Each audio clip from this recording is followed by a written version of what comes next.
What's going on, guys? We had technical difficulties, so I do apologize.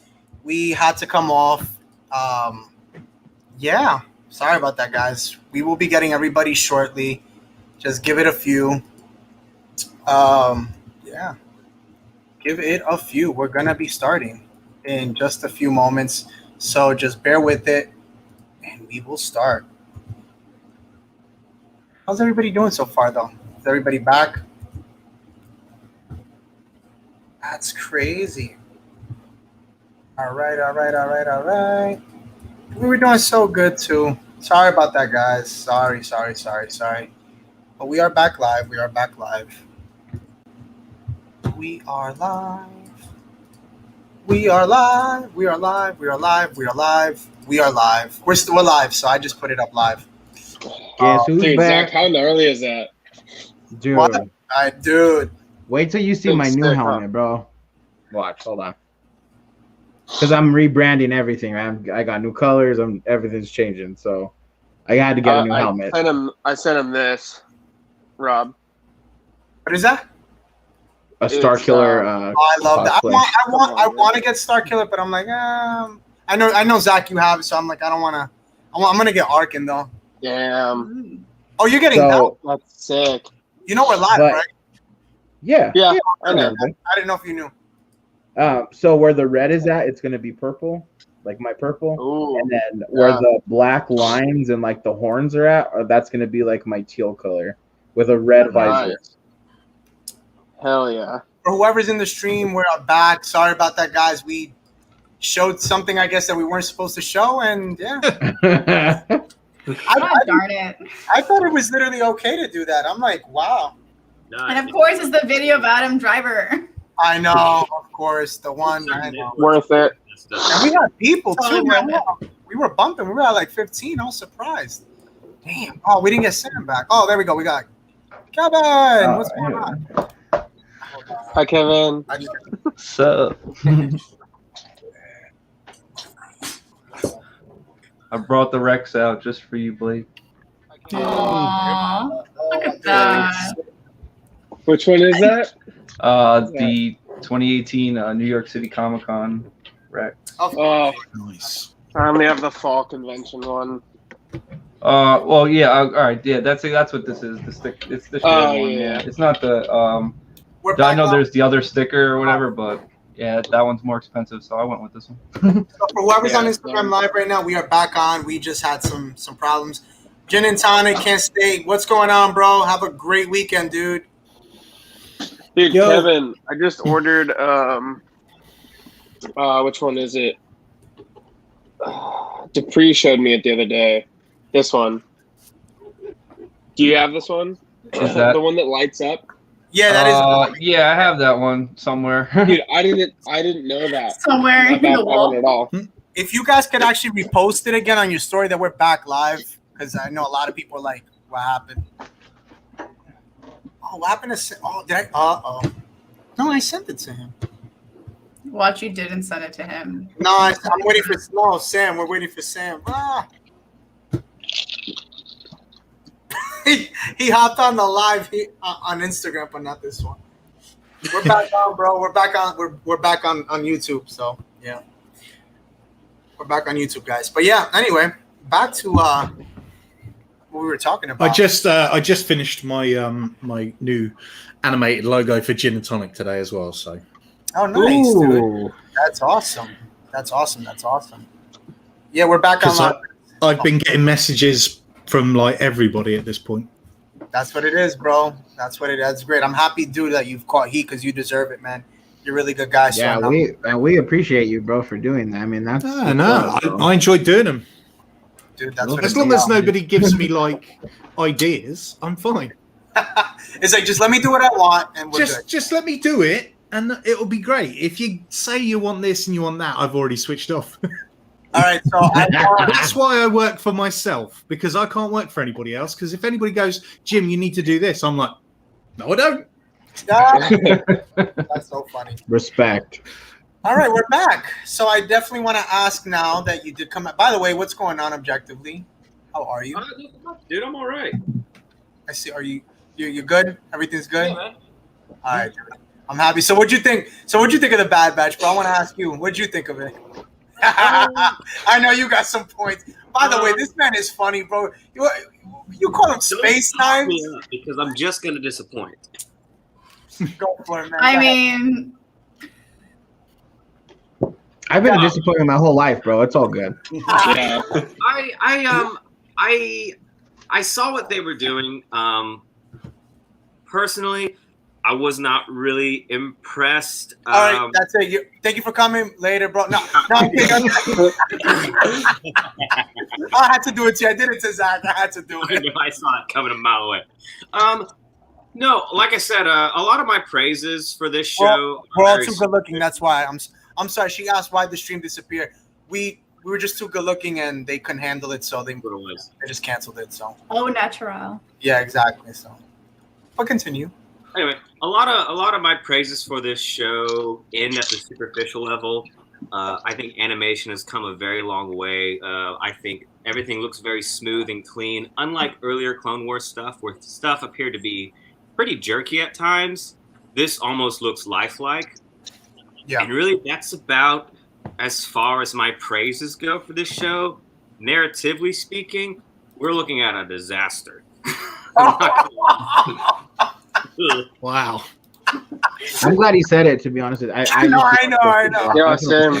That's why, to be honest with you, that's why I had to bring him on. He's the only one that I respect. Honestly, if you guys don't know him, he will give it to you raw, and I have such a respect for this man. So, dude, you can go for it here, man. Have fun with it. I'm sure people will feel the same way. It's just everybody will agree with you, but not agree with you out loud. You know, everyone will agree with him, but not. This is one of those moments where we'll agree with you, and I'll be like, we'll mute the mic and be like.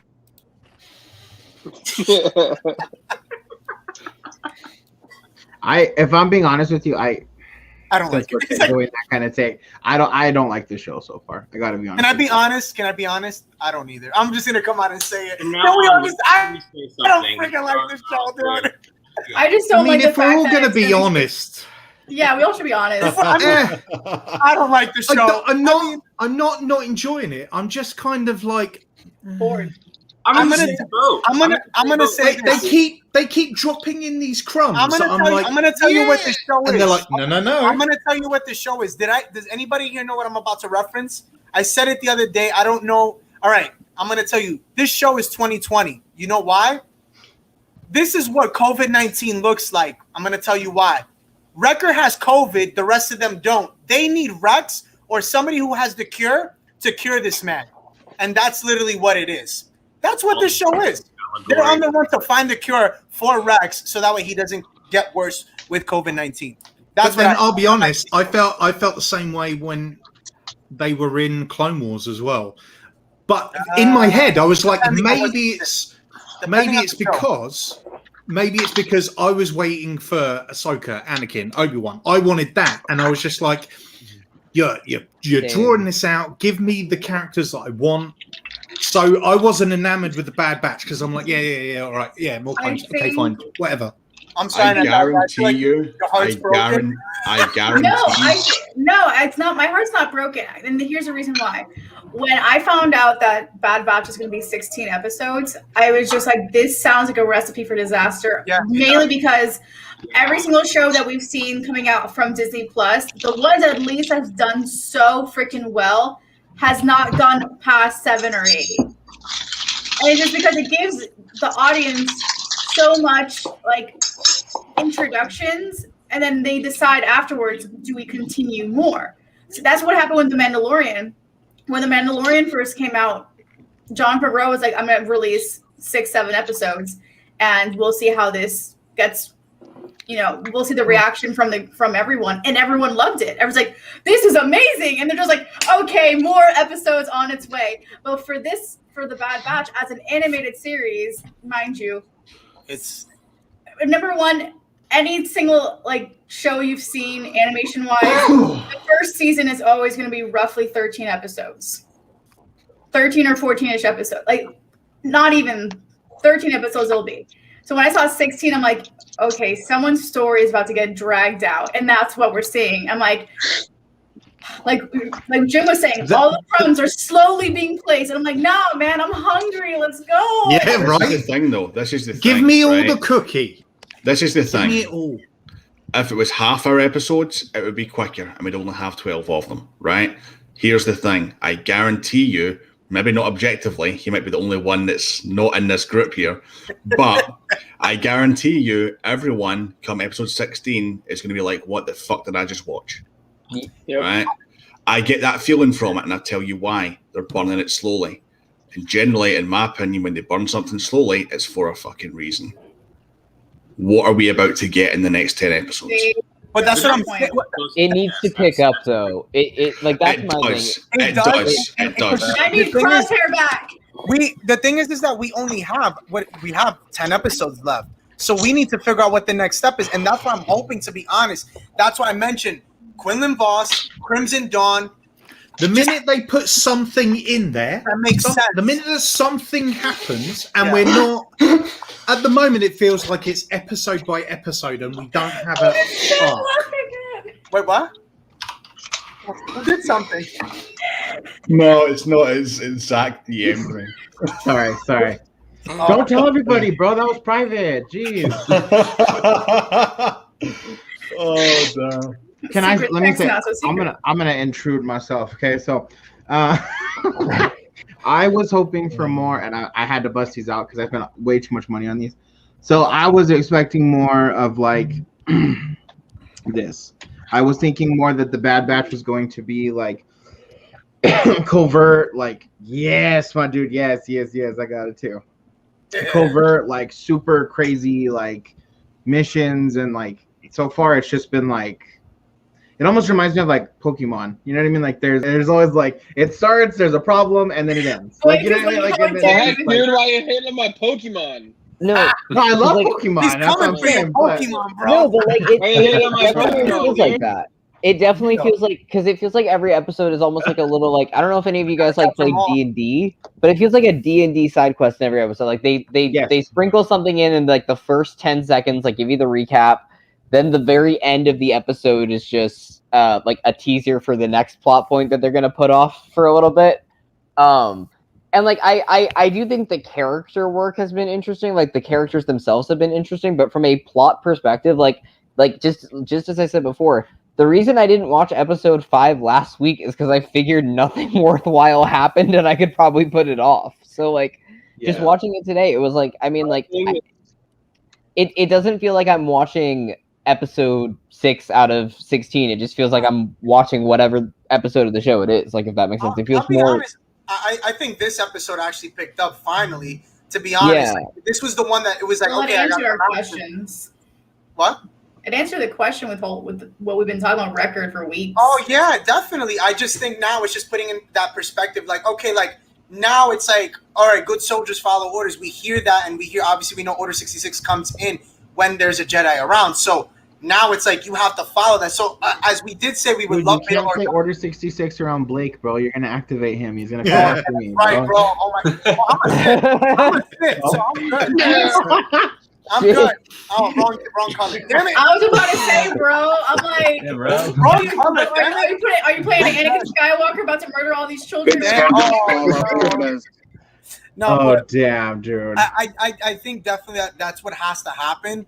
You know, in the sense of that, it's either we get that and it just, or going forward, it just won't make sense. Like you can't wait for the second, and that's why I honestly I believe that like the last 5 to 4 episodes are gonna be the best. I bet you money they're gonna be the best ones, and it's gonna suck because it's like we got all those episodes we got a 16 season episode for nothing. I think it's as if they're trying to do a lot in so much time. I mean, really think about it. That first episode, you could have had 16 episodes about a squad in the Empire that eventually decides to hightail it, go rogue, get the hell out of there. You know, but like a lot of times in like more modern storytelling and media, more is better, more complex is better. I mean, a lot of times you can just chill out and focus and just streamline something, and you can get in and get out and have a great story. Yeah. I'm just really disappointed because honestly, I didn't expect like it's the way they hyped them up in Clone Wars was so good. In that season, it was so good. But then like now, it's like they ran out of ideas of what to do. Like they have no vision, no direction of anything. And also, I feel like another thing that like really like makes the episodes suffer a little bit more and that makes them feel fillery is that like I don't think we've seen Crosshair in like 3 weeks. Like we haven't seen the Empire plotline. We don't. But that's why I think the next episode is going to be Empire heavy. I would like an Empire. The thing is, I think when I look back at when I started watching the Clone Wars, the first few episodes of the Clone Wars weren't great. Like you had to watch the movie first. The first 2 seasons of the Clone Wars weren't great. So but at the same time, I'm like, I get what they're trying to do. They're trying to build, and while yes, I'm getting frustrated because it feels slow. There are still enough crumbs in there for me to go, yeah, all right, I will be back next week. That's where I'm at too. Like I know it's going to be worth it in the end. Like I trust that enough. I trust it because like let's be honest here. I think the first batch of episodes for the Clone Wars for season 7 were good. With the Bad Batch, like I thought the second batch of episodes was kind of questionable. But when everybody says like how great the last season of the Clone Wars was, it's really just the final arc. Everybody's only talking about those last 4 episodes. Yeah.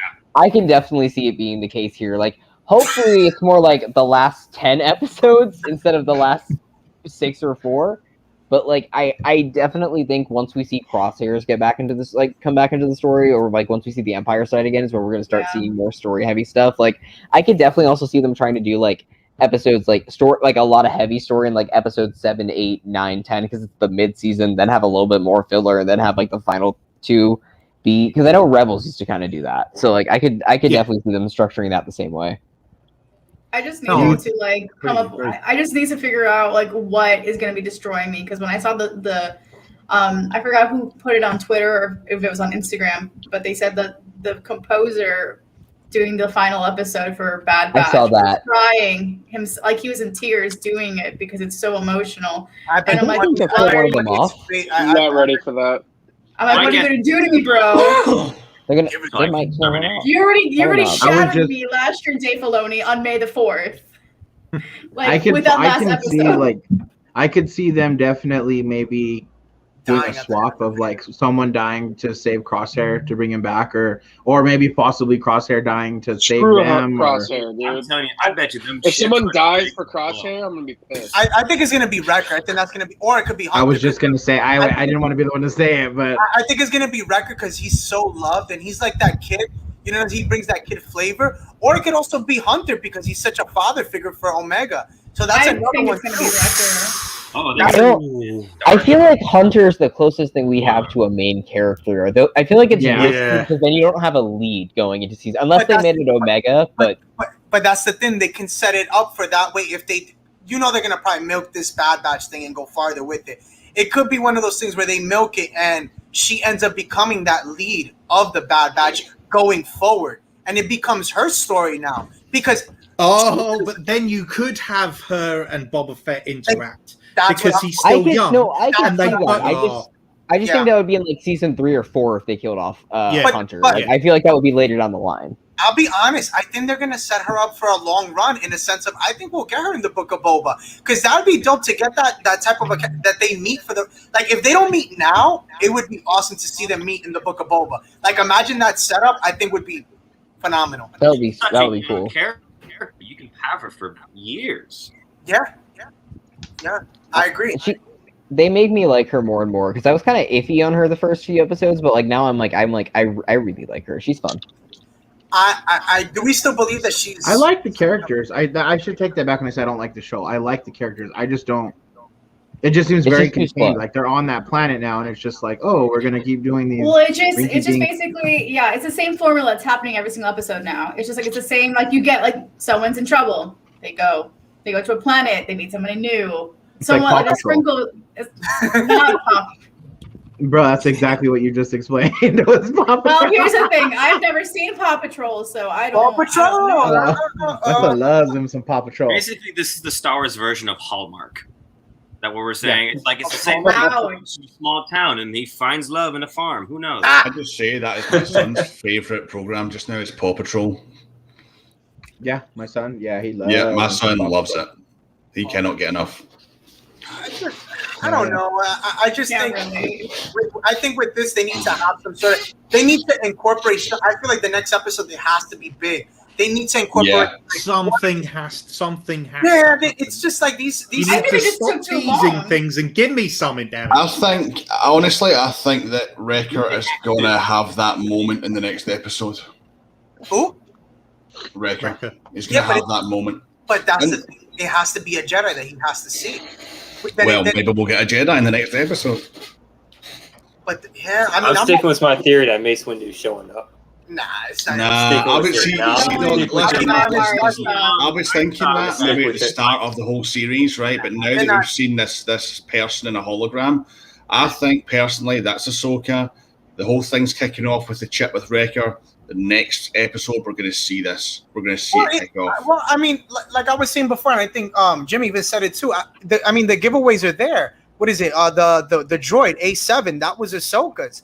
You know, the two girls. They're really good friends with Ahsoka, so it would make sense. But then at the same time, it would make more sense for it to be Bail, not Ahsoka. But then it's like I also think it needs to be Bail and not Ahsoka. I love her to death, clearly.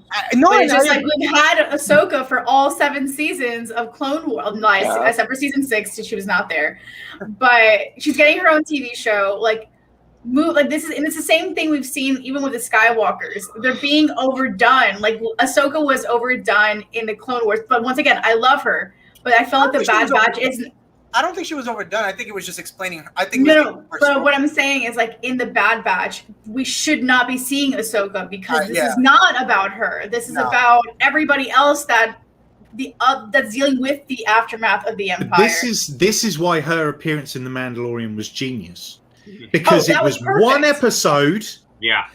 The worst thing that could have happened is she went with them, and then all of a sudden it becomes the Ahsoka show. It would have been just having her there, one episode, then they went off and she goes doing her own thing. Perfect. And to be honest, at the end, it almost turned into the Boba show for a while, because at the end of Mando season 2, I was like, I'm done with this guy. I watch Boba Fett execute phase 2 and flying ship coming in. You know, I watched him do that all day. That was really good. You know, but Mando, I was like, whatever, dude.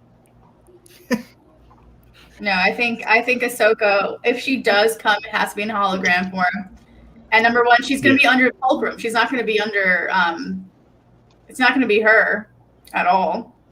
That too is a big one too. Is like I think it's Bail because nobody knows Ahsoka is with the rebellion until a long time after. A long time, yeah. It would make sense.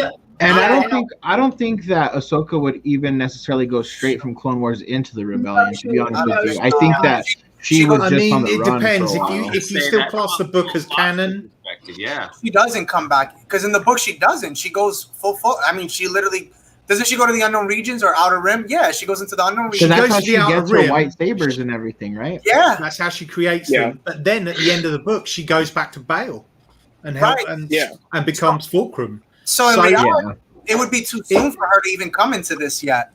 That's why I'm leaning towards Quinlan Voss. To be honest, he honestly he's the one Jedi that makes the most perfect sense, or not Jedi, but just in general, he would make the most perfect sense to see him. Again, he knows the galaxy like no other. You know, he's been off the grid for the longest. Who other better? You know, I'm really curious. I think I'm just thinking about a funny scenario of Quinlan just like, saying, you know what? I haven't seen my buds in a while. Let me go back to the temple, and then sees it all burned down. He goes, I missed the chapter. I missed something here. I left my car parked somewhere. It's somewhere. It's oh my god! But I think it could be Quinlan because honestly, he was not paying. Like I highly doubt he was paying attention to anything that was happening. Like him coming in the Clone Wars was literally, I think, the Jedi Order asking him, saying, "We really, really need your help. We don't want to ask you, but we need to ask you because you know this XYZ very, very well." And that's why Obi-Wan's like, really? Like, but that's what I'm saying. Putting on anyone else. Yeah, but that's what I love about it because I feel like in a show like this, it would make the most sense to get a person like him, because it's like we couldn't get anybody else. They give us him. You know what I'm saying? And that's why I say is like the show did him so dirty, because that's really not his character. He's not that like goofy looking guy or goofy looking dude, whatever you want to call it. You know, so that's why I'm hoping like maybe in this series they can do better with his character. I personally don't think he'll show up. It just seems pretty random. I think he would be the perfect one for the Bad Batch, just because he is that oddball Jedi. Yeah, I think he would be perfect, but I don't think he's going to show up personally. I could be wrong. Next week, you guys could all point your fingers and laugh at me, but I just don't think it's going to be him. Wait, I have a question though. Which book was Quinlan Vos introduced in? Like, where does he show? Like, which book does he show up in? You know what's funny is Quinlan Vos is actually in the background of the Phantom Menace. When Sebulba is choking the life out of Jar Jar. That's where it all started. So they actually took that image from there. Like they took that character, and that's where it got inspired from, and then they put it into the Clone Wars. But I think his story just got touched more in Dark Disciple, and he is touched in the comics. He is in a few of the comics. Like he has. I think he has his own. I think the reason why I'm asking is because I think the reason why he was not as like character heavy in Clone Wars is because knowing Dave Filoni, he gets really number one, he's the number one Star Wars nerd in the world, but number two, he's very overprotective with a lot of Star Wars characters. So I don't think he just wants to. I think him bringing Quinlan into Clone Wars, he didn't want to like overdo it to a point that he was going to be so unliked and just not basically he just want to drop Quinlan in there, see how he goes, and then like okay, we'll use you for something else later. Later. You know what's funny though, but it wouldn't if we think about it though, it would make the most sense because again, you still have to they have to touch somehow on the on Asajj Ventress, so they can touch post what happened to Asajj. And like give us like, okay, if we get Quinlan, then we're understanding that Asajj is no longer with us, like she's dead, because Dooku in the book is the one who kills her.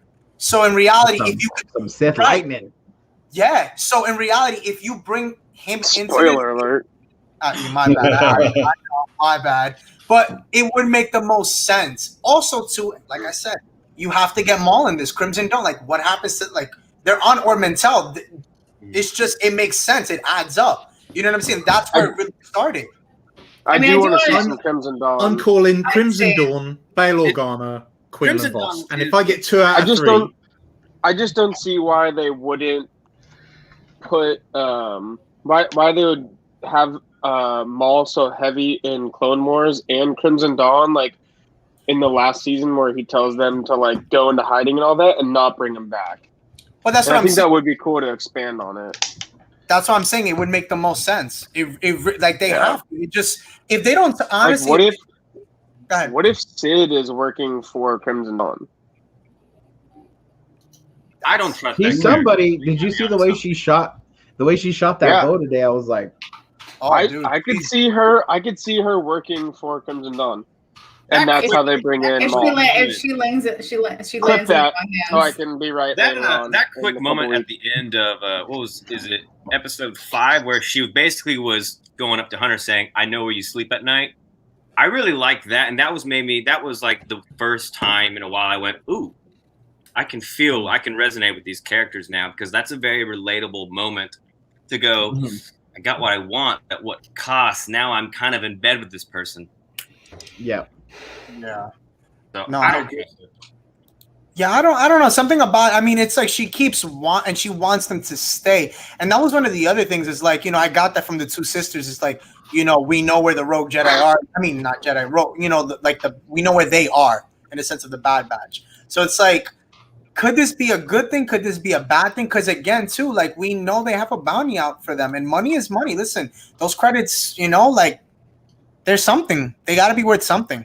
They definitely need that money to go somewhere. Someone needs to get building these tracking fobs. That'll solve a lot of problems. Hell yeah. Oh, come on. Well, I mean, that's another thing. Oh, you don't want the tracking fobs? No, I don't know if I'm the only one that thinks this, but like, I love seeing the droids, like the battle droids, like just from the, from the Separatists after the fact, like during the era of the Empire. Yo, dude, just hearing them was so funny. Well, I guess we'll follow orders. Can you imagine if somebody just like gets a stronghold with those? Like that's where I wanted to see like an Asajj. Like maybe she knows like of certain like hidden like sleeper cells of like droids and make like a little like like or somebody to like maybe even Maul. You know what I mean? Somebody to collect all those droids and like. I mean, there's that. Oh my god, the character from the Angel Moon. Oh, it's the planet that has the angels. It was that episode from. It was that. No, it's that episode from Clone Wars. It's when Anakin and Obi-Wan have to go to this planet to get a route to save Padme and Ahsoka, and they're on this planet, and this kid has rewired all the droids that were on their planet. Yeah, and they think that it's cursed and they can't leave. They think it's cursed because of surrounding their planet. Oh my god, Asajj could do that, honestly. If the kid could do it, Asajj could do it. My question was, this was like an obscure theory, but like right when I saw it, I was wondering if the droids that get activated right now are the ones that are in Rebels when they go to the planet and they redo like the war, like the last battle of the war. That was like the first thing I thought of when I saw the droids getting reanimated. I was like, oh, I wonder if those are the droids that went off to whatever planet it was. I don't really remember. But and Rex and the two Jedi, I can't remember their name right now. But they like fight. Yeah, Kanan and Ezra fight the droids for like the last battle to win the war. Oh yeah, yeah. It was like an obscure theory, but like, I mean, it could be. I don't think they never show it, but I was just like, yeah, exactly. Well, that was the thing. I was like, that's the thing, right? Like, if you guys remember in the trailer, they showed that like it looked like they were going to battle with like these decommissioned droids. So I thought honestly we would have gotten them. I don't know if you guys remember that in the trailer. They showed the battle droids like if they were fighting them or something. It looks like that in the trailer. So I'm thinking. Watch this trailer again. Yeah, I'm telling you, that trailer has so many things that like you'd be like, wait, don't what? Play it, Rob. Because like, what? No. Not again. No, not again. No, shit, not again. No, but I'm really like, that's the other thing too. Like, are we gonna get them on Dathomir eventually? Because if you look at the trailer as well, it looks like they're on Dathomir when they're fighting. Yep. And then that's where I'm thinking maybe they run into Crimson Dawn somehow. They've got a lot to fit in these last 10 episodes. Maybe they shouldn't have gone so slow with the first. Yeah. See, because right now it just seems like they're kind of chasing their own tail. Like the way that we all just can't seem to place where the show's going. Like, what is the point? What's the point of the show? What are y'all doing? Like, where are we going? Take me there. Take me there. I just don't get it. I'm just like, it's one of those things where it's like you wonder where they're going because I'm happy. I'll be honest. I'm happy that they stopped hopping from planet to planet because it just felt like those first episodes. They were like, okay, well, we need gas. Oh, we need food. Oh, somebody's got to use the bathroom. We got to stop here. Like now, it's like, all right, cool. Like now they're there. They're doing whatever they got to do. But then it's like I'm wondering, okay, does Sid end up turning on them? And is she keeping them there for a reason? Is it because she's waiting for somebody to come, basically to kill them off, or maybe to help them out? That was literally my first thought when I loaded up the episode. I was like, please don't be in space, going to another fucking planet. Like, and when she was like, when they were in the bar with Sid, I was like, thank God, like they're at least in the same spot to start. Like, I was like, oh, thank God, like this.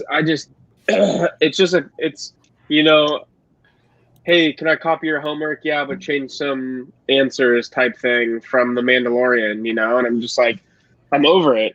And I want them to get on with their story.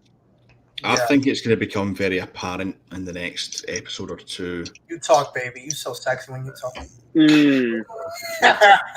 Honestly, I do. I think it's going to become very apparent in the next kind of episode. Maybe hoping the next one because it is getting kind of slow. But it will become apparent soon as to what direction this is going in. And if it doesn't become apparent within the next 2 episodes, then we know it's a fucking shitstorm. Yeah. Simple as that. I mean, do we? I mean, who do we really like? What do you think that? Because I mean, I'll be honest. Did you guys even like the ending? I kind of got pissed that we get every episode's a freaking cliffhanger. Like I'm getting kind of pissed about that. But this is it. It's the cookie For the crumb. speculation, though. Answer a question. That's what you gotta do. It's kind of turning into like a WandaVision thing. You remember?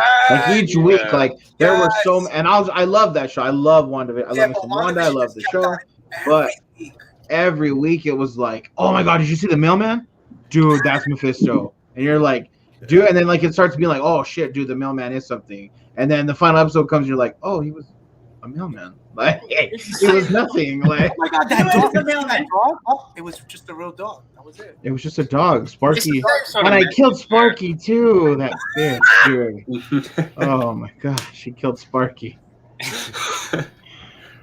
But, yeah, I mean, it could have been worse. They could have finished that show by just throwing lasers at each other. Oh wait. Oh yeah, they did. They did. No, I mean, I don't know, man. I mean, I'm hoping that. Again, whoa, my fake lightsaber's like falling on me. Notice how I said fake. As opposed to all your real ones, yeah? Yeah. It's your Padawan lightsaber. Yeah, this is the one I've been practicing. But yo, you always gotta start somewhere. The clash on, look at that. The smooth swing is just insane. That's hot, dude. I could smack it. Oh, shit. No, but did you guys hear by any chance? Did you guys hear that they are starting to film on the Book of Boba? They're starting to film I thought they'd finished. No. Yeah, I was gonna say I would figure they would have already. No, I'm sorry, not started, but they're wrapping it up. That's what I meant to say. It's in December. They just they're basically at the end of filming, wrapping it up for Book of Boba. I mean, I'm excited. What do we think? Yeah, I want to see something. I mean, what do we think that show's gonna be about? Because to be honest, I was thinking about it. I'm like I love Windu or bust, bro. That's the show I would love to see him. No, 100%. That would be, but he would be old, bro. He would be like 89, bro. Or I'm Boba is technically old. No. I mean, well, but Mace would be like, bro. He wouldn't be able to. Like Mace would come in with a cane, bro. I with a walking stick. I don't know, man. I don't see him doing much. I got points for all of y'all. Let's keep going. I've been walking across this desert for 25 years. Go ass. Like, I've had it with these bounty hunters. That is so good, man. Okay, I just rewatched both the trailers for Bad Batch. I'm like trying to figure out where this battle that you were seeing. I'm just like, you don't see the droids, the battle. No. I'm saying the battle droids. You see like the actual battle droids. You actually see them in the trailer. And I was thinking it looks like you get more of them if you look at it. You do see them there. Oh yeah. Doesn't look like I will say this. I was watching the one that the first trailer, and we've already seen 90% of what that trailer was. Yeah. Like that's like all 6 episodes. I was going to say like, okay, we've seen that. We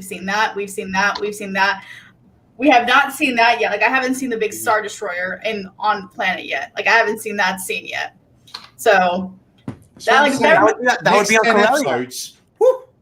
Well, that would be on Corellia because that's where they're made from anyway. That's where they're made. So no, I don't think that was on Corellia because that looked like they were destroyed. Like they had fallen out of. Oh, okay. That one it looks like they're on Jakku. Honestly, I thought it could be any planet because don't forget, like when a Star Destroyer falls out of space onto a planet, like of course we even saw it with Force Awakens, but they are huge, so they could have literally they could be on most planets for all we know. Like for example, I don't understand how none of those ships fell and destroyed Coruscant. Like when we saw those in the Revenge of the Sith and they were all battling in the air, I'm just like, how is this not destroying the ground? Mainly because most of them were in space, and in space things don't fall down. And in space, nobody can hear you scream. So it's all about momentum. I mean, if they were traveling that direction, that got dark. I mean, it's the truth. I felt like you were looking at my square when you said that, bro. That's why I was like, you felt it tapped.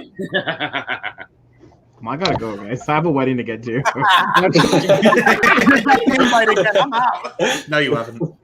Oh man. I don't know. I mean, I really, it's just one of those that it puts a taste in your mouth because you're just wondering, like, where can you go? Like, how much can you get? And by the way, I know I said Jakku, but that doesn't happen. The Battle of Jakku doesn't happen until like another, like 20 years or something. No, I'm sorry, not 20 years.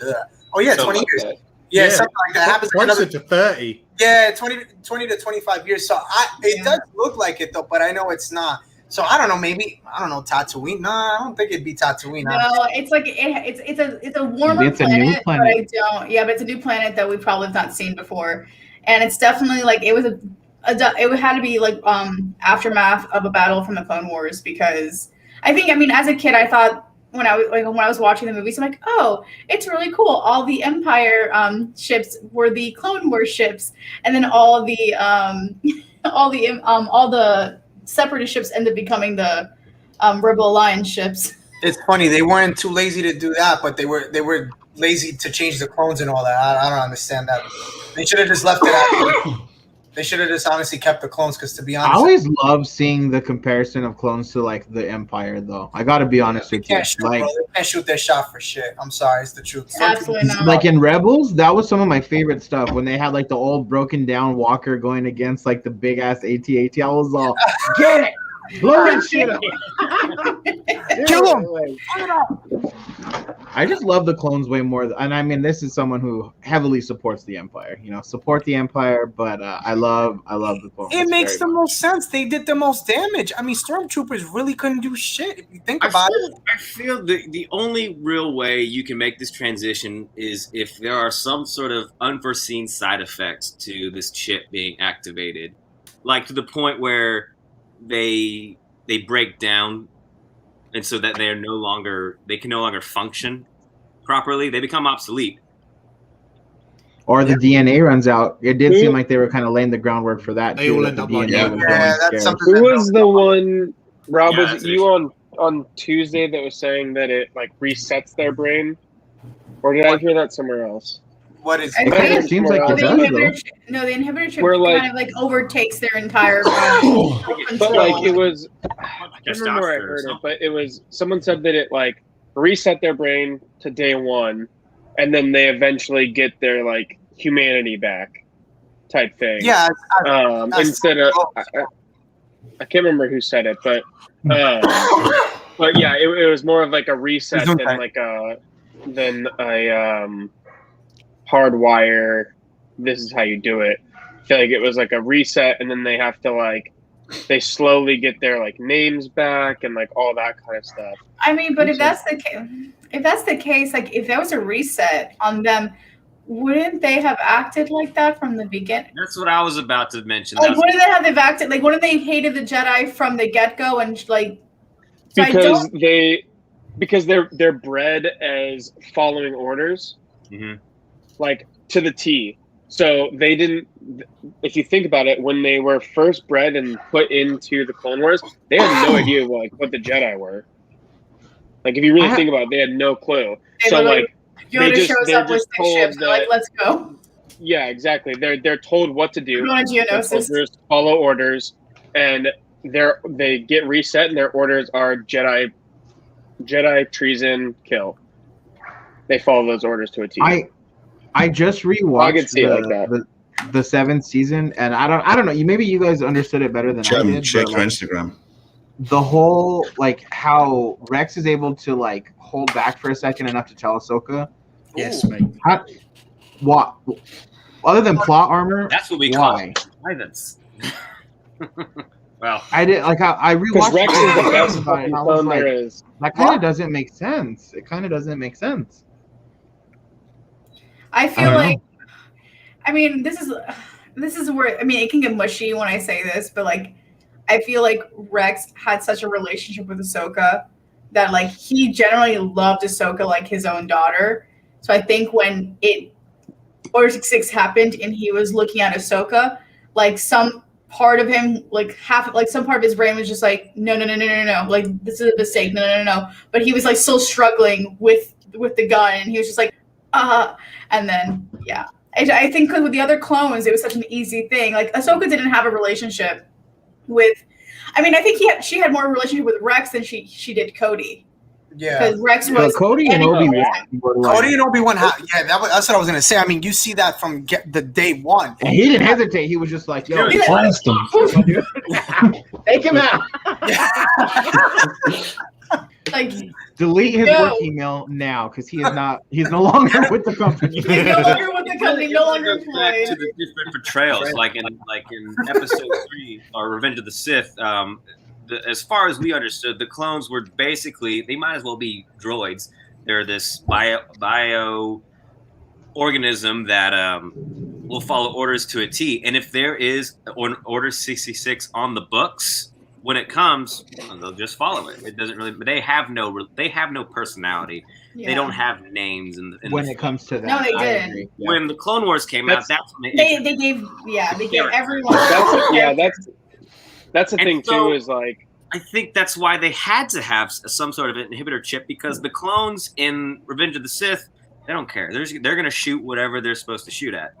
But the clones in the Clone Wars, these are actually, they have a personality. They have wants. They have interests. They have strengths and weaknesses. You're much more invested in them. They have relationships. Yeah. And so when you go and tell them, okay, now kill the Jedi, it's like, whoa, can we talk about it for a second? You know, the Clone Wars was great. You have to take away that decision for them. Yeah, the Clone Wars was great for 3 things. It gave us, if you think about it, it's really Ahsoka's story.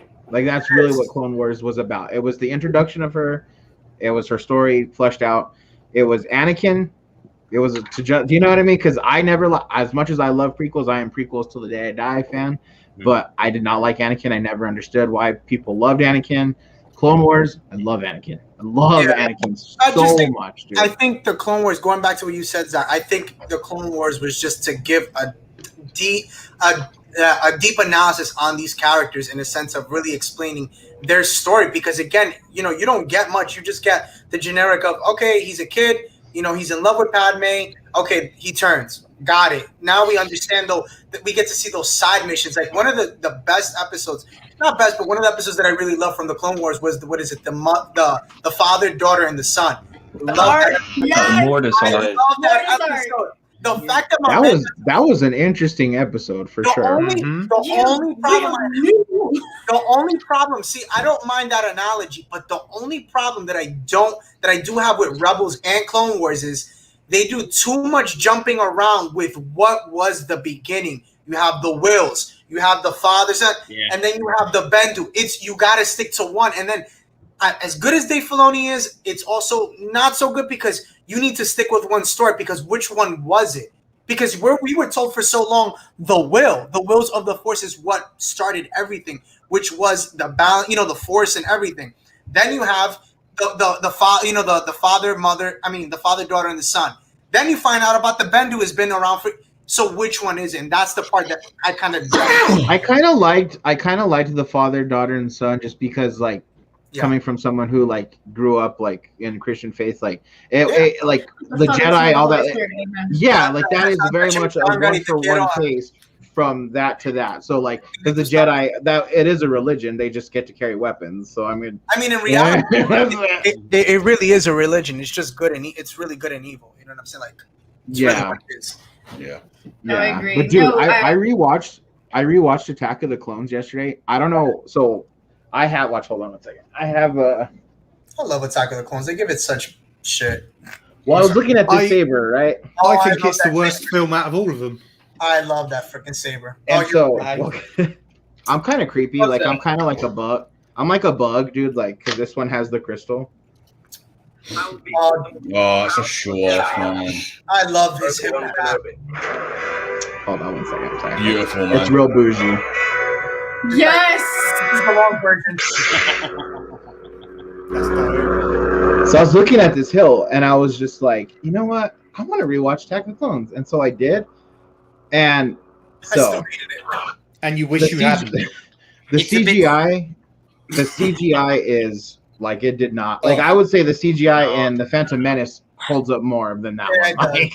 But depending which version of Phantom Menace you're watching, sweetie. That's true. Because I'm watching puppet version Yoda. If I see CGI Yoda in it, I'm throwing it out. I do not claim that I love me some CGI Yoda too, though. I gotta be honest. I'm Attack of the Clones CGI Yoda was great, but like episode 1, when I first saw Puppet Yoda, I'm like, Frank Oz, my dude, The bit where coming he was back.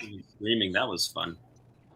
He was But what? yeah, The bit when Yoda was going "Ah!" when he that was, What was he doing? Like, this is the wise sage. Wait, what was he doing? This is the wise sage. You know, he What was like, he doing? He's like, "Ah!" he did, dude. He did. Anyway, But one scene in particular in Attack of the Clones that I feel like is really underrated, and I know people even kind of joke about it, is the scene when Anakin's mom dies and he kills all of the Tusken Raiders, bro. Like that, I was showing my wife. Like she got irritated because she was like working, and I was all, watch this part, and she's all, wow. I was all, watch it. And so like you see, like he goes from being so broken and like sad to like the music just hits and he looks up and it's like that's the first time we saw Vader was right in that second. Like he came through, dude, and it was like he manifested Vader in that moment. And so it's like as much as people hate on Attack of the Clones, with merit, like it's a pretty silly movie. Like that part right there.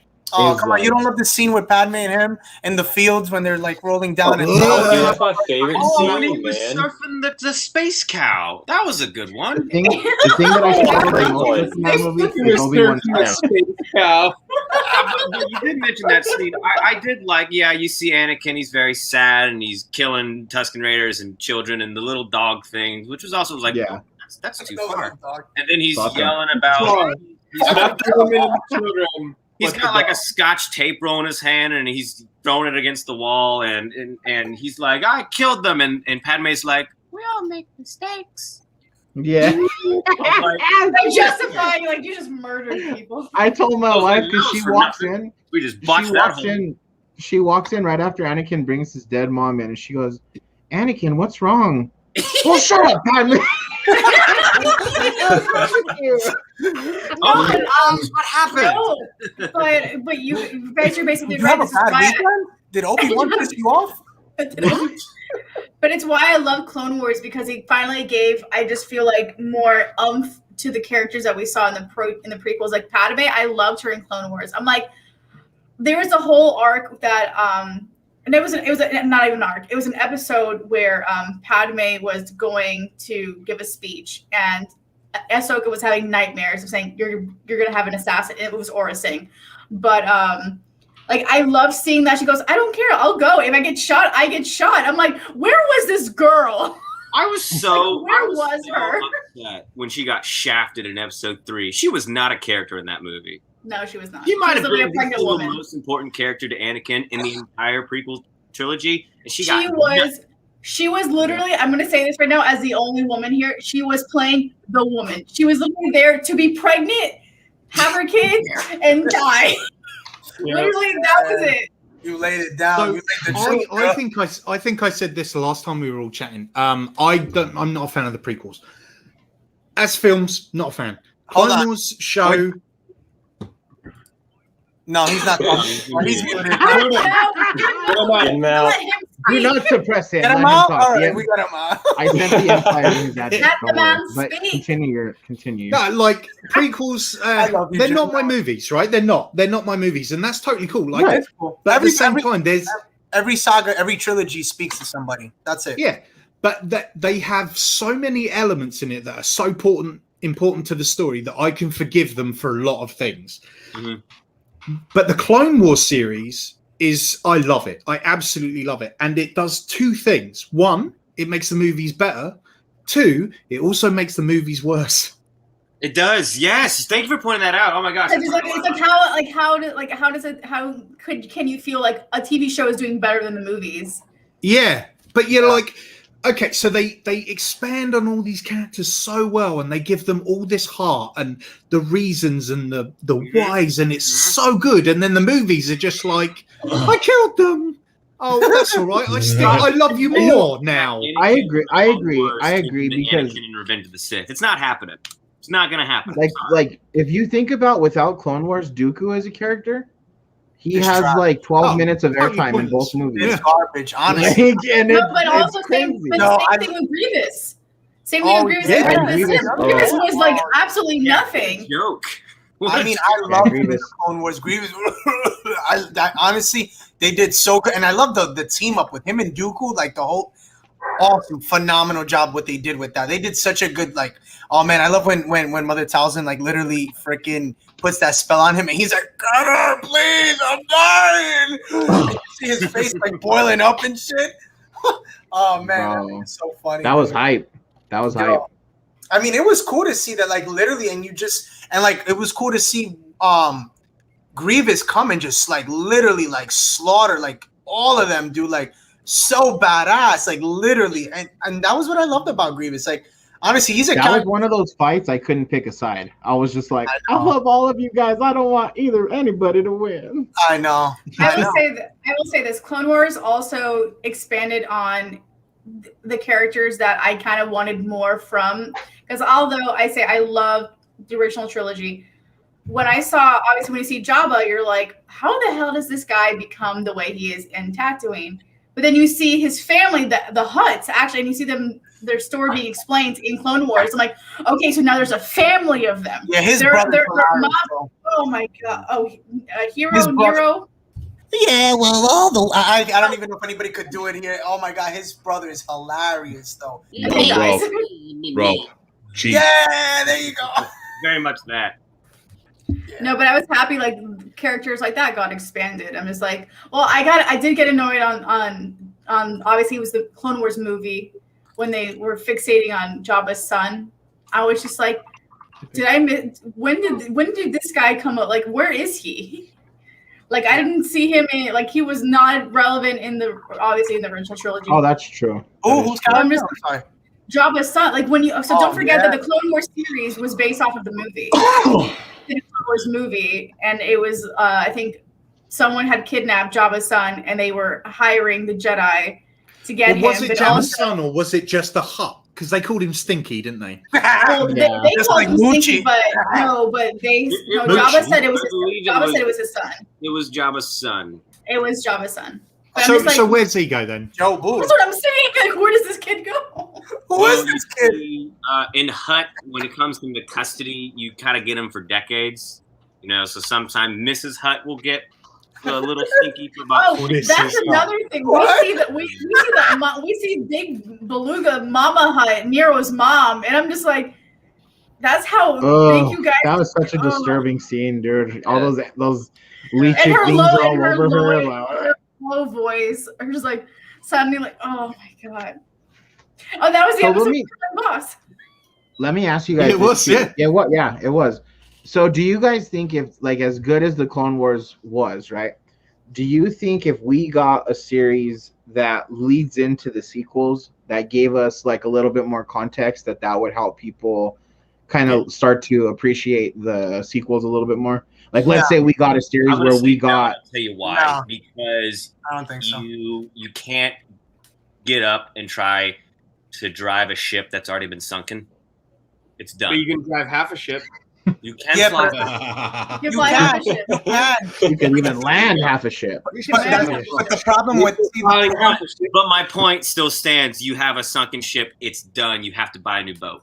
You're out. Well, that's do you go past it? Do you just leave it alone? Like what do you what do they do with it? I think you could fix in the EU and you go 1,000 years forward and you start there. I think so. We just never get anything else with. I mean, it's like playing with dead toys, man. I think what I want, if anything, I don't want like an explanation of Rey and prior to that and all in her. Just give me the Jedi Academy. I want to know what happened to the Jedi Academy. I want to see the beginnings of Ben Solo and how Leia and Han treated him like shit. I think I'll rephrase. I think you can do smaller stories. Smaller stories, that's what I'm saying. Tie the whole thing together. Oof, no. I also want explanation. I want an explanation on how the First Order, instead of just encrypting, started kidnapping kids. I was just like, I want to see where someone decided to be like, yeah, we're just going to kidnap children. And whose idea was that? They went full Handmaid's Tale. Whose idea was that? I think that was the Jedi's idea in the first place, wasn't it? Yeah, if you think about it, it was the Jedi. They just took the their Force sensitive ones, only. Yeah. I mean, this is the thing, right? I mean, we know that that's their plan. That's what they're milking. You can see it. The medicine, like the remedy, is there. You know, like they instilled that like that plan of getting, you know, the Jedi Academy, what we're gonna see before what happened in the sequels. I don't think they're gonna touch that because in reality, does it really make sense to go at that point to try to redo the sequels? Which I don't even think they can just leave it at this. I don't want to say the R word. Prepare to mute me. Retcon. No, it's reboot. They are rebooting it. They did say it. They are. Well, there's a difference between rebooting and retconning. Yeah, they're going more towards the reboot because Jon Favreau is basically doing it over, but different.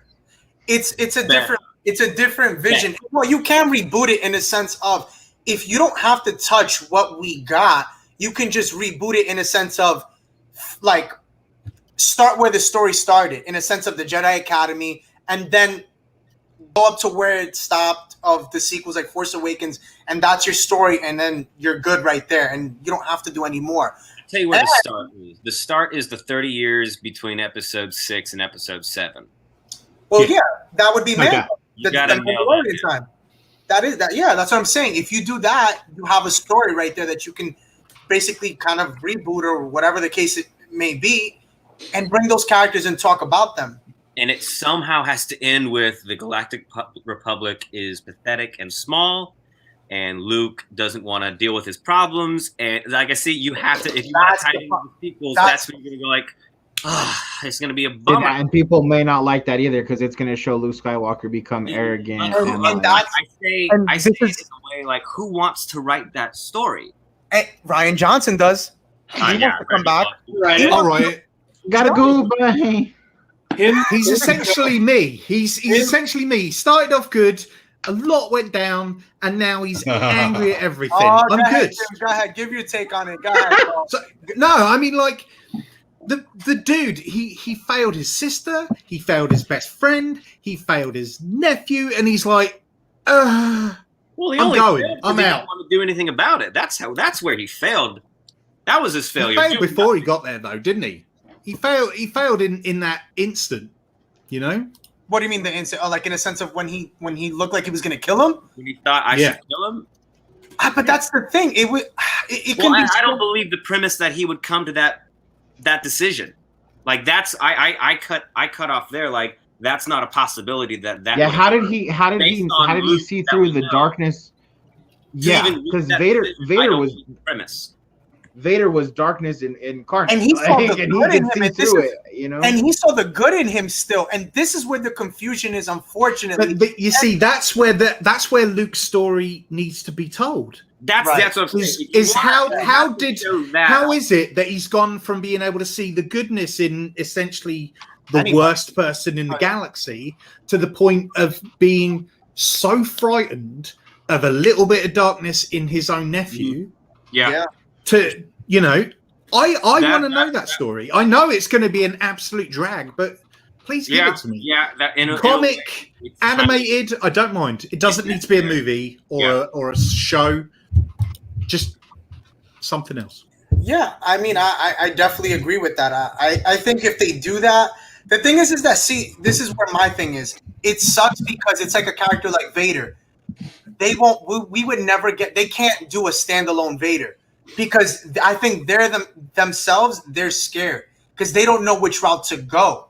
It's if you touch Vader and you fuck that up, forget it. Like if it's not James, if it's not James, Kenobi series, it's like that's like one of the last characters that hasn't been touched. Yeah, they could do a standalone Vader if it wasn't Disney. Yeah, we talked about this a couple weeks ago, but if it wasn't Disney and it was like Game of Thrones Vader. Yeah, it would be an absolute banger. I agree. I just don't think anything, and that's why, like, I know objectively, because I've listened to you. I know you've said Kenobi is the make or break for Disney in a sense of going dark or whatever the case may be. That's a big turning point for a lot of fans. If you go left or right from that.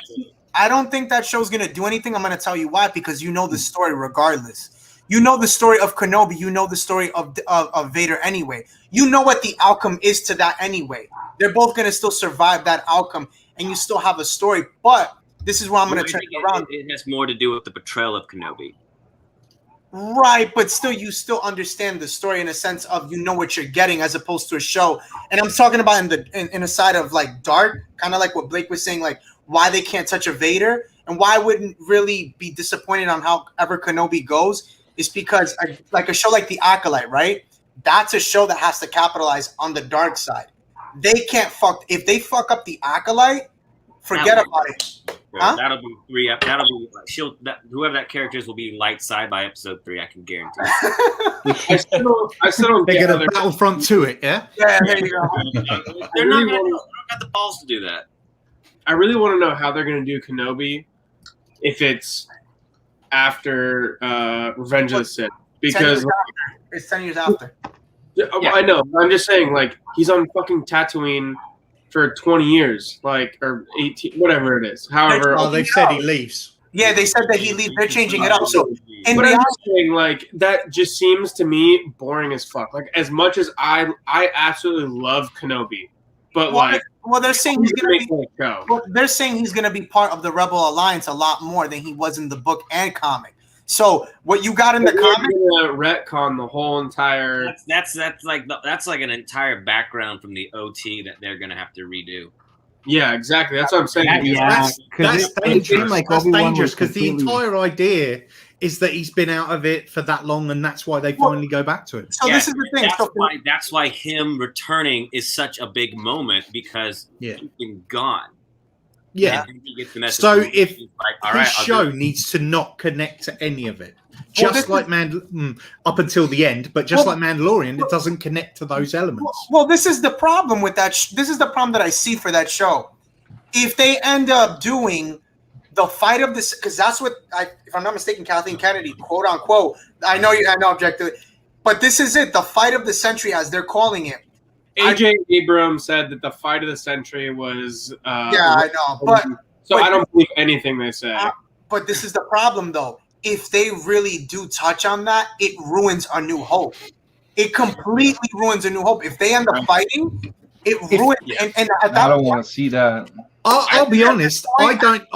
I know they're bringing Hayden back, and I know that's fantastic. But there's a massive part of me that's like, those two don't need to meet each other.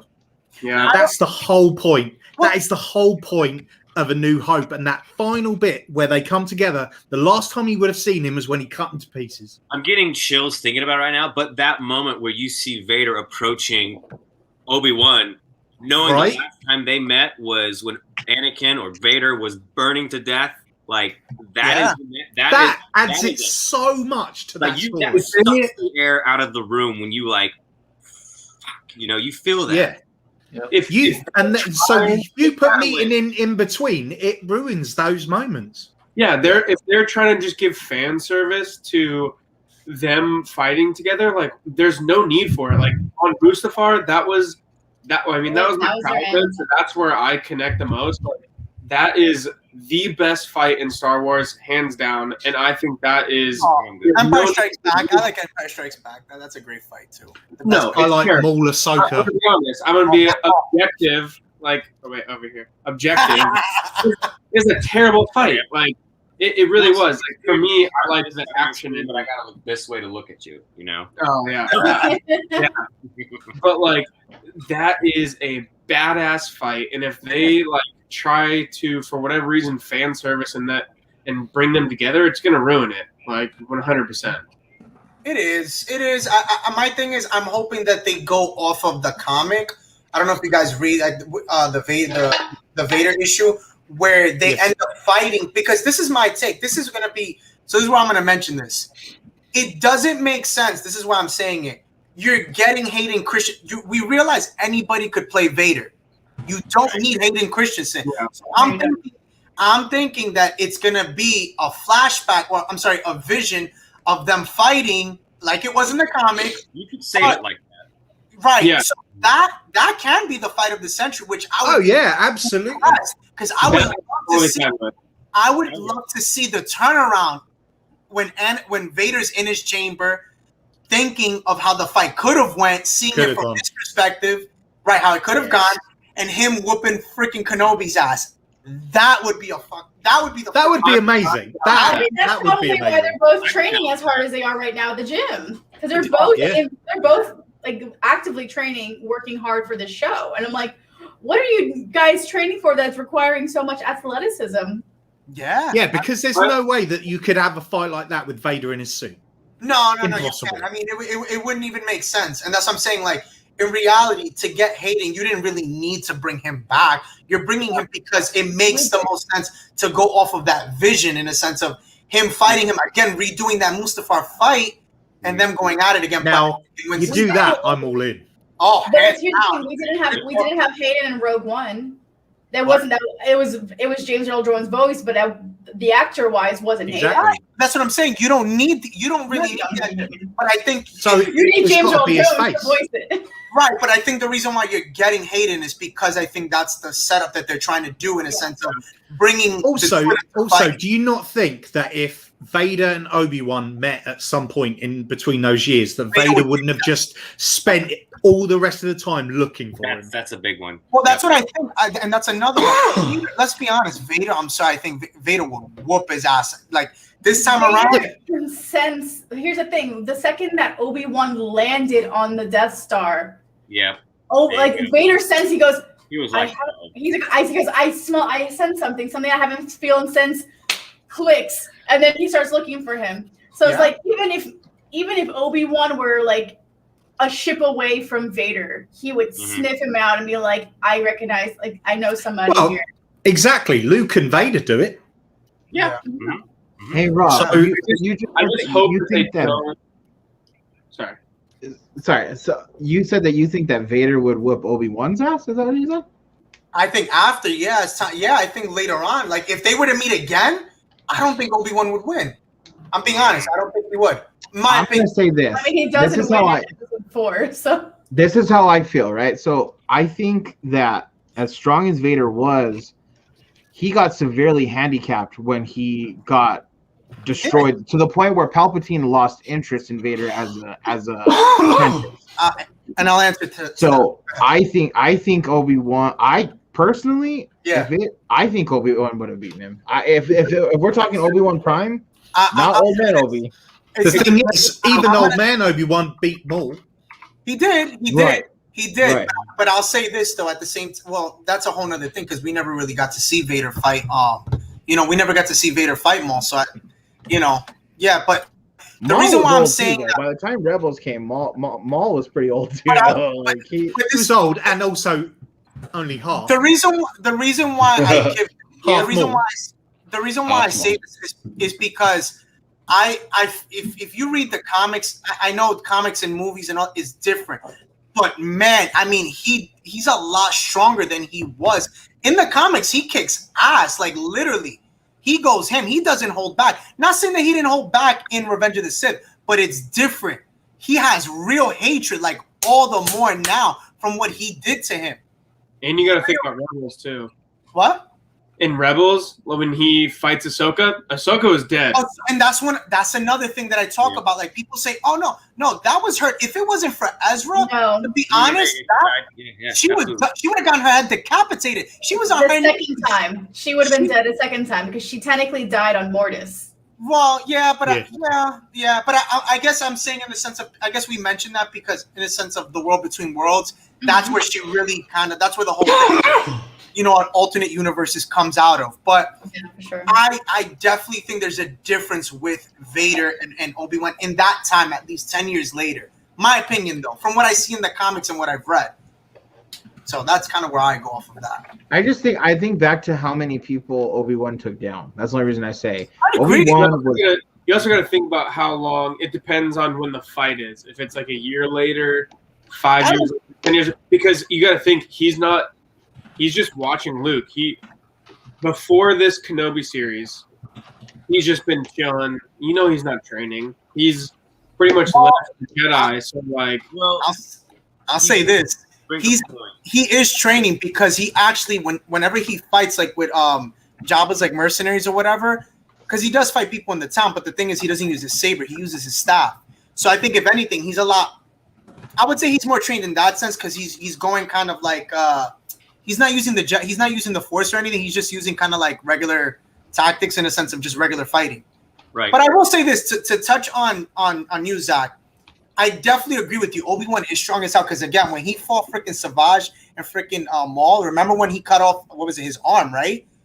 I mean, can you imagine fighting both of them at the same time? We're talking about Savage and not being Sidious. You know what I mean? Like, dude. I agree with you. I definitely agree with you. But at the same time, there was another instance, remember in the Clone Wars, where he did fight them and he got his ass kicked and he had to run with Ventress. Remember that? Remember there was that one episode when they, you know what I'm talking. He got his ass. Yeah. He got his ass handed to him. You know what I'm saying? And I think it's all about style, though. You know what I mean? Because it seems like certain people, like Dooku, Dooku used to wipe the floor with Obi-Wan. I don't know what it was about Dooku. Situational situations too, like when he got beat by both of them, he was in a like small, condensed room, whereas like I feel like if he was in a open area, he would win, type thing. You know, like because you got to think their style is so harsh and everywhere. It's like, that was the thing. I mean, if you think about it, Obi-Wan when he was fighting, you know, these guys, they were in a cave. So Obi-Wan kind of had an advantage because number one, it's dark. He had things that he can use to his advantage, like rocks or whatever the case may be. You know what I'm saying? So it's a little different, and that's why I'm saying, like, I don't know. I see a little bit of a difference in that. In that fight, like on what he could have. And it seemed talking about the one with when he fights both of them, and then Asajj comes. I think that was season. You're asking what season that was? Wait, we're talking about Clone Wars, but not the movies, right? Yeah, we're talking about Clone Wars. Or whatever. They're not in the cave. They're in like a ship. No, there's two fights. So I'm talking about the first fight was with Asajj on the ship, but I'm talking about the fight later on where he's with I think Ahsoka, I'm not mistaken, and they're in a cave, and it's him versus the two of them, and they go after because remember they split up, and then. I think it is with Ahsoka, and they end up literally like they jump on their ship or whatever the case may be, and then they're out. No, it's Adi Gallia. They kill her, and then it's on Hondo's planet, right? Right. Pirates and all that. Yeah. And so, but Obi-Wan actually still ends up beating them at fight too, though, dude. No. I'm not saying that he doesn't give it to them. I'm saying on the episode with the ship, that's the one he got his ass handed to him. Yeah. That was the one. But he also he's very awareness where he's like, oh, I can't win this close quarters. I'm gonna bounce. Like he's very smart. Like when it comes to the Rebels fight when he's fighting Maul and he's learned that Maul's weakness is his arrogance, and he goes to Qui-Gon's form, and you see it in his eyes, like, oh, I can beat him easy, and he kills him. Like he's very situational awareness, like.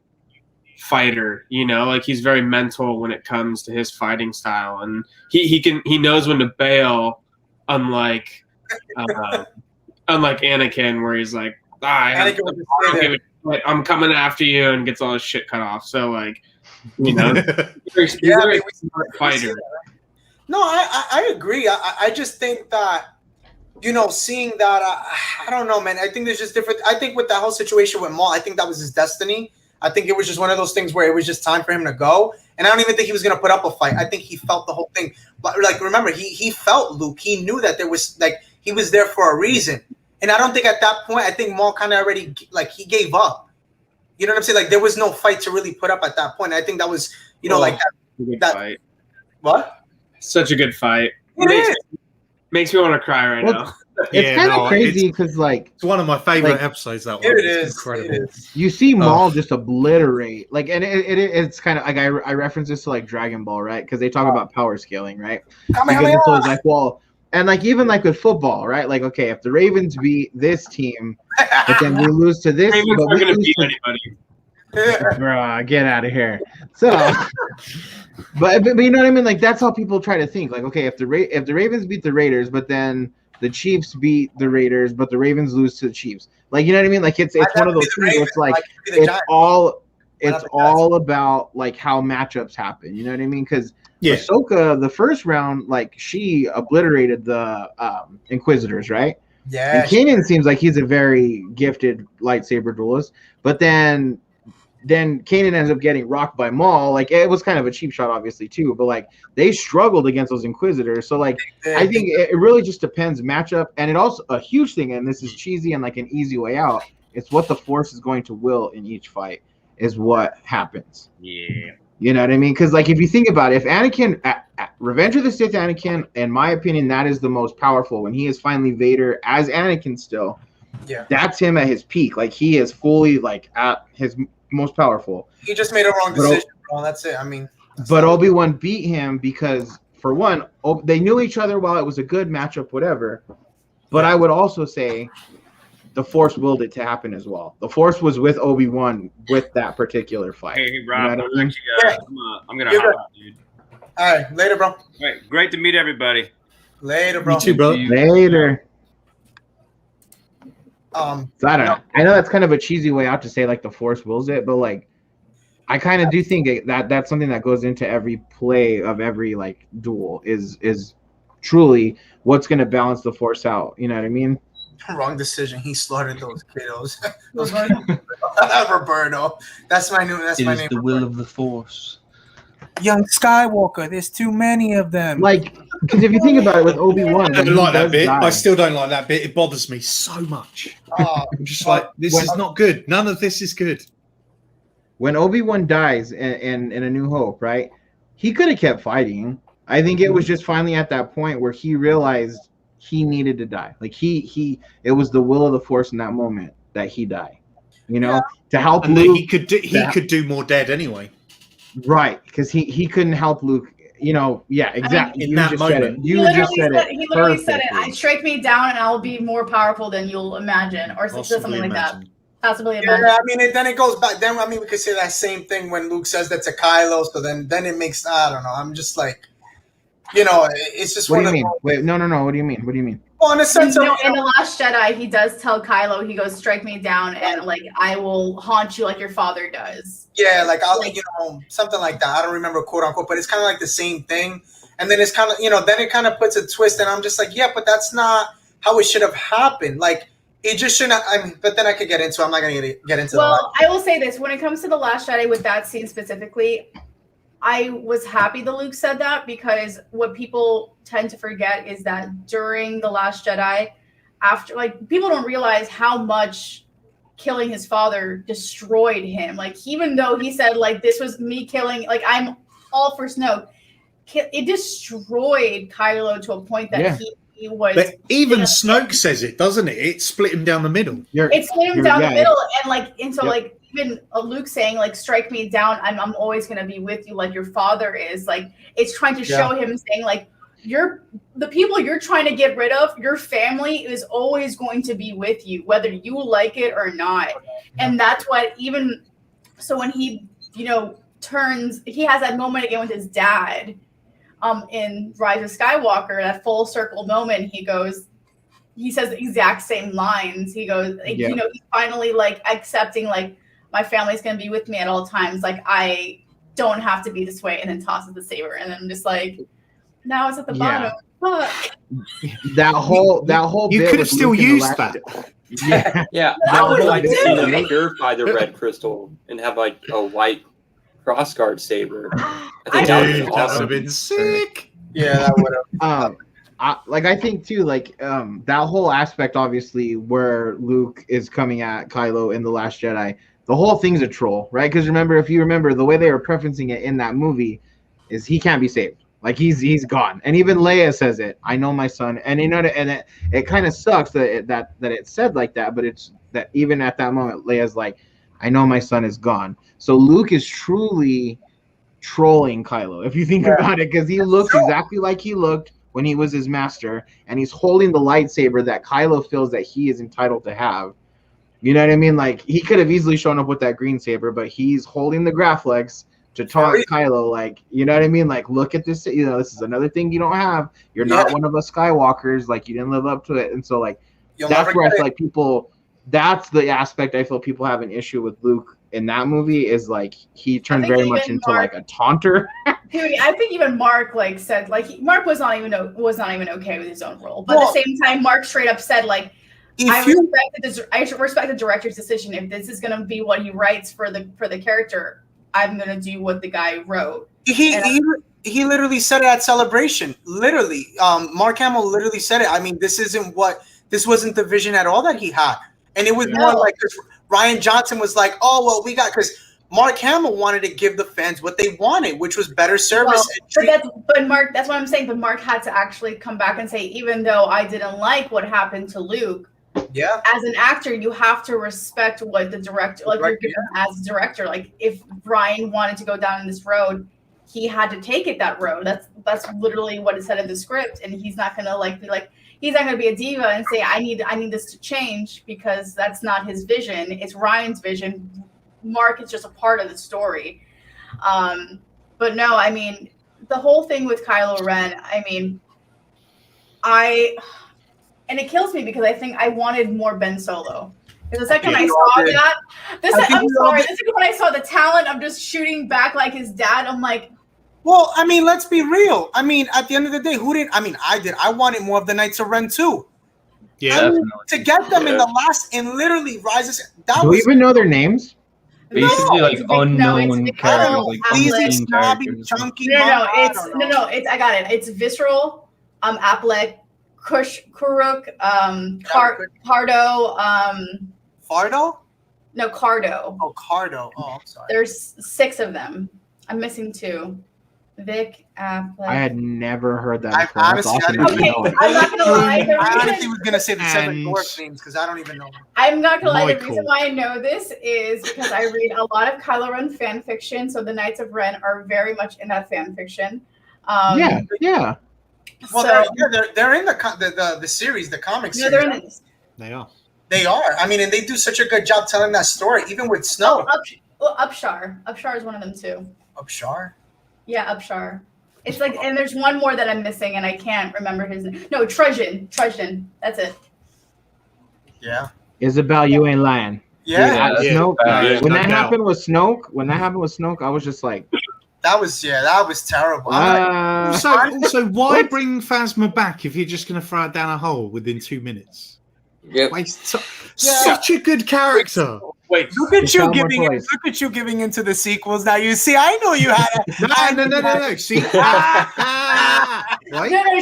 can see what Jim's doing. I can see what Jim's doing. Jim is trying to show respect for Phasma because Gwendolyn Christie, being the great actress she is, like, don't tell me you just destroyed her like that on camera, bro. Like, the thing is, right?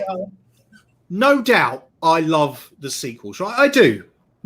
But at the same time, they are not perfect, and there are so many things wrong with them. But I love them for what they are, just for the fact that I can put them on and I can sit there and I can watch them, and I walk away at the end of it and go, "Oh, that was good." You're grateful for what they give you, but at the same time, like again, you doesn't mean to say that I think they're perfect. No, I'm just, for me, it's one of those things where it's like what really pissed me off is like, it took to the 3rd movie to get all 3 of them together. That's the part that I thought was really distasteful, because I'm like, you sit here, give us the original trilogies, which of course was George Lucas, and we got them throughout that whole saga. Now we didn't get Rey, Finn, and Poe till the end, till episode 9. Like, that's so garbage. And I'm not gonna lie, I don't know if anyone else felt like this. In Rise of Skywalker, I wasn't really liking the relationship between Rey and Poe. I felt like they were being assholes to each other. Like, they're like, you did this to my ship, and he goes, you're doing, like, they started going off on each other. I'm like, really? Like, I don't want to be seeing 2 kids fighting on screen, and that's what I felt like I was watching, like 2 children just arguing. I just was waiting for the moment Finn just said, "Hey, I'm force sensitive." That's all he had to say. That's all I had to say. Or just "I love you." No. It's that in the Lego Christmas special. Well, that and in the book as well. He ends up saying that he's force sensitive, and then Rey and Poe? They're like, okay. They're just like, okay. So in reality, that's all he had to say. I said it last time, and I stand by it. The final scene should have been Ben Solo, Rey Palpatine, and Finn. Look at you giving into. I told you. And Finn walking off at the end. No, like I said, I don't think they're perfect. I enjoy watching them, but I don't think they're perfect. And there's loads of things that I would have done differently. I have a question. Okay, so now that we're getting on this topic of the sequels, don't do it. I Now need to know. You're against me when I had to go at the prequels. Now you're all doing it again. Listen. I'm not judging. I just generally need to know because in the Rise of Skywalker, when I saw that it was General Hux giving the secrets, like he was the one that leaked everything, and he said, "I just want Kylo Ren dead. This is why I'm doing it." And I'm just like, dude, you're the one that I'm gonna say this on camera. I'm Jewish. It was very triggering for me to watch it on screen, but seeing Hux give that entire Hitler speech in The Force Awakens, I'm just like, you just did this, and now you're helping them. I was supposed to mute you, Natalia. I'm sorry. It made no sense whatsoever. I was just so confused. I'm like, why him? Oh, yeah. Like, you couldn't give any other bad character. It had to be Hux, really? Yeah, why not that guy? What? Oh, Admiral Pride. Whatever. I got a feeling something. I didn't really pay attention, to be honest. Oh, I was just like, he's like, yeah, I've been a fan of the First Order since the Empire. I've been under Palpatine's wings since the Empire. I'm like, bro, where have you been? Like, yeah, but you knew something. Yeah. You knew something was gonna come out of Hux, though. Something had to come up. So I think that was just the route that made the most sense for them, to be honest. But I absolutely loved Poe Dameron. I know people didn't like it. Like, no doubt. What, I talk first, you talk first. I absolutely loved that. And when he was like, I like his relationship with Finn. Actually, I thought it was really cool. That, and when he's like, I'm looking for Hux. Yeah, I'll wait. Like, yeah. To me, I thought that was fucking hilarious. Yeah, like, when he's like, yeah, I'll wait. I know people hated it, but I just think that is the funniest thing. People hate that so much, and I think it's so funny because he is the perfect, like, he is the Han Solo. He's the foil.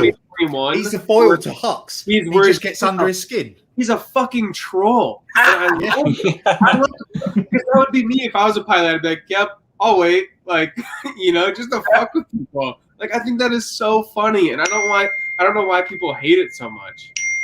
Yeah, I thought, damn, somebody's really famous there. That's not me. I don't have friends. I know, damn.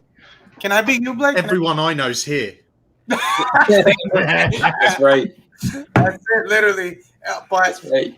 I agree. I mean, my thing is this. Like, I just feel like they had so much with Legends, and they could have used some of those things to bring it to the movies. Like, for example, like, I've said it before. I think the whole thing with Darth Talon and Maul for the sequels would have been so dope. That would have been such a good sequel trilogy to have them as the villains, because that was really George Lucas's vision. That was really his vision. Yeah, I was honestly like, and I think the thing that also just made me listen. I love like I said, I love all Star Wars movies. I was a fan of the sequels. But what pissed me, I think it was just the writing of it, and I was really trying to understand, like not Ryan, but JJ's reasoning for giving this line is when Poe just looks at everybody and says, "Guys, Palpatine has returned," and I'm just like, out of everybody, somehow Palpatine returned. I'm like. And then you got Mary from Lord of the Rings in the background. He's like, clones, Sith clones. He's like, oh, dude, come on. Yeah. Get out I was of in here, the theater bro. like, are you fucking kidding me? I got to head out, though, y'all. I have a very pregnant, very hungry mama that wants to eat. So I appreciate you guys. I hope you guys have a great night, and we'll talk to you guys soon. Later, bro. Thank you for having me. Bro. Peace. Bye, Balake. Bye. No, but it says we need Mara Jade to fill it. To be honest, this is one of the things that I'm gonna say. I don't know if Jim, you've seen like the videos that I put up. I literally believe this is what I'm believing, because I always watch your stuff. Okay, did you? Okay, so you saw the most recent one with the whole thing with George Lucas coming back. I definitely believe. I'm really believing. I know, Carter, you got to see it. I know. I definitely believe we are gonna get the sequels that he wanted. Because if they set this up with the Bad Batch, with Crimson Dawn, I think this can go so many routes. You get Maul, you get the rise of Darth Talon, or Talon, whatever her name is. I always get it wrong. But get Darth Talon, right? and then okay, fine, we know that he dies and she lasts longer. She's alive longer. You can get her in The Mandalorian. You can. Because she's actually post, if I'm not mistaken, right? She's actually post Skywalker. She's around when what's his name?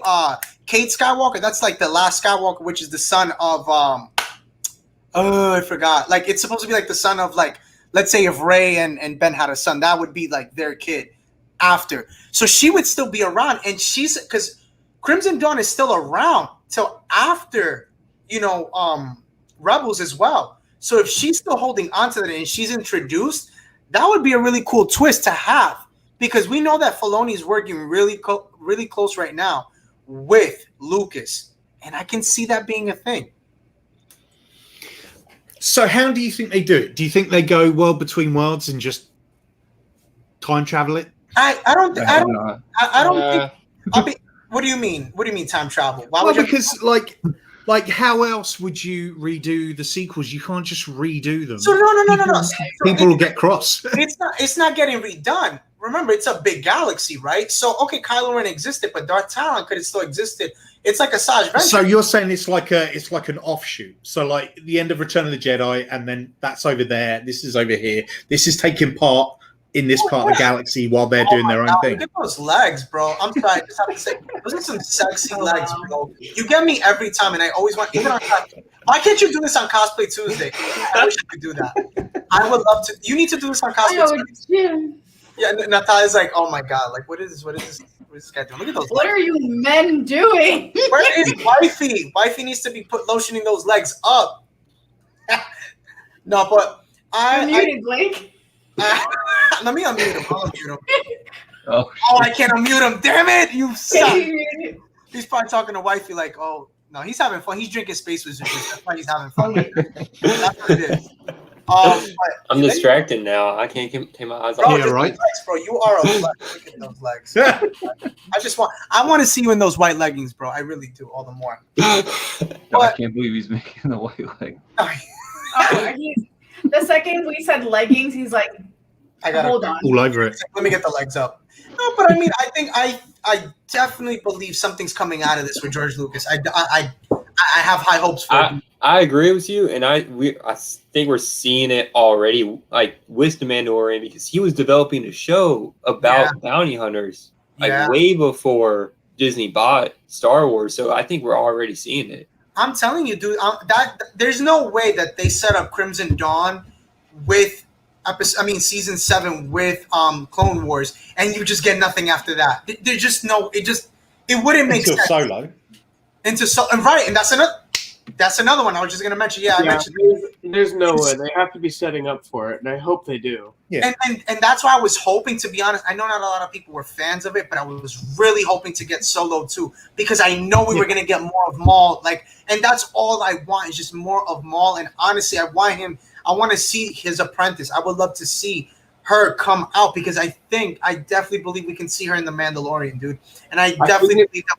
Go ahead. It's either going to be Mandalorian season 3 or I think she ends up being the villain in that. I think that she would be the villain. Either that or Bad Batch season 2. Or I think it's going to be. Don't say Bad Batch season 2. They don't need to do another one, please. I think it's going to be a sprinkle of season 1 on top of it, and then the villain I think is going to be season 2. They're going to do another season. There's no way they're not going to. With as much as people don't like it right now, if you wait until the end, like we've been saying, there's going to be a cliffhanger, season 2. There's no way they're not going to capitalize on the Bad Batch. They have to. I mean, it's the Siege of Mandalore. They did it for a reason. Yeah. They're going to capitalize on it and have it season 2, and I think that season 2 is clip it right now, because I think season 2 bad guy is going to be Crimson Dawn. Yeah. I'm hoping so, dude. I'm telling you, we need that. That's the Maul that I'm dying for, dude. I'm really dying for that Crimson Maul. I'll say it. I've said it before. I love the hilt, bro. That hilt is so fire, bro. And I just feel like he's just so bad. I just love his look. I actually want to get the Sideshow collectibles. Have you guys seen it? It is freaking. Dude, my brother ordered one. I mean, oh my god, dude! And it's so sick. Dude, the hilt in general is just so beautiful, and I think in general the story of Crimson Dawn, and the rise of Darth Talon, I think would be freaking phenomenal. It really would. It really would. So I don't know, man. I mean, it'd be a waste if they didn't do it. What? Yeah, it'd be a waste. Yeah, these are stories that need to be more fleshed out and enjoyed. Yeah.